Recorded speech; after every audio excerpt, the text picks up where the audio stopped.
Did you know that Monterrey, Mexico's industrial capital, is facing a direct conflict with the Sustainable Development Goal number 13, climate action?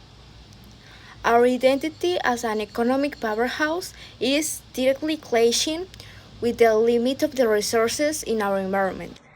Exactly. The issue stems from massive fixed sources like the Cadereyta refinery, heavy steel and glass industries, and the ubiquitous limestone quarries around the metropolitan area.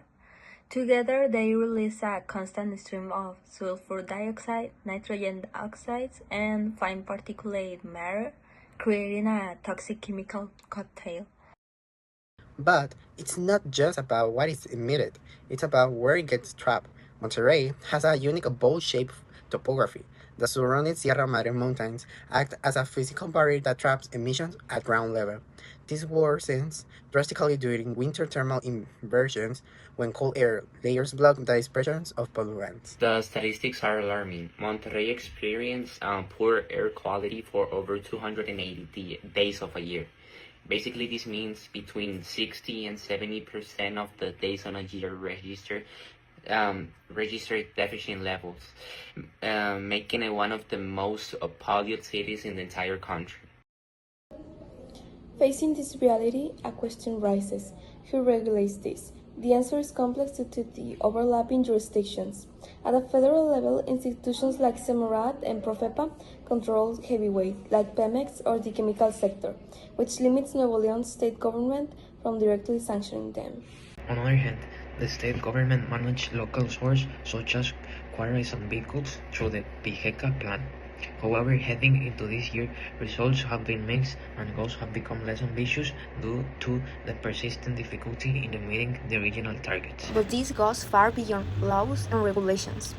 It is a profound ethical challenge of environmental justice. Pollution does not affect everyone equally. Low-income communities living near industrial corridors absorb the highest amount of smoke, suffering severe impacts on their respiratory health.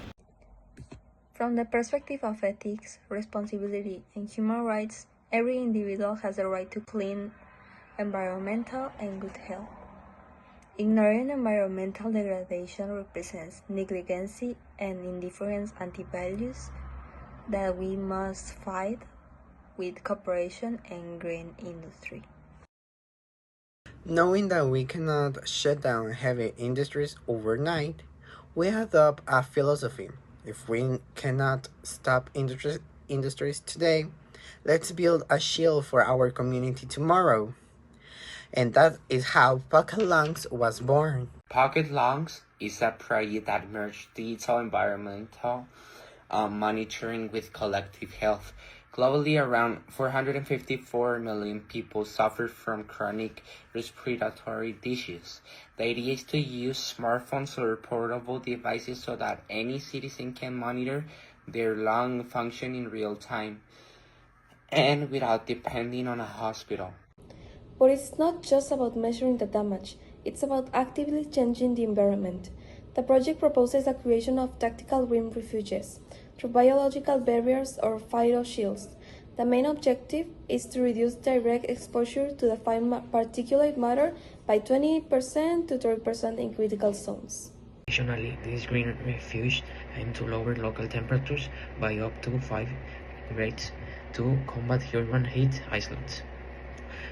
Pedestrians and students are the most vulnerable as they spend significant time waiting at bus stops and intersections where air quality often vastly exceeds safe international limits. The most important aspect of these pocket lungs is the participatory design.